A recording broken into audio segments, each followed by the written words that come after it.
This is the Train Domain's weekly tips and tricks video.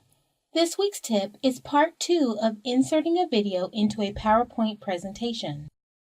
Once the video has been inserted and formatted, click the Playback tab to control how the video plays during the presentation.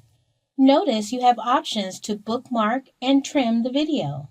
In the Video Options section, you can define how you would like the video to play back. In our presentation, we would like the video to start when the slide is clicked on. In the Start field, select Automatically. To display the video on a full screen, click the checkbox to play full screen.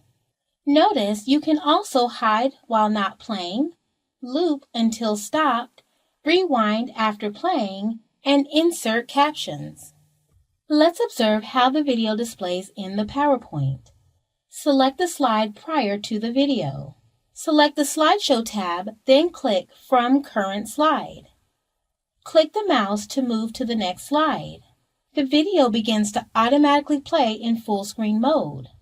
Let's fast forward the video to the end.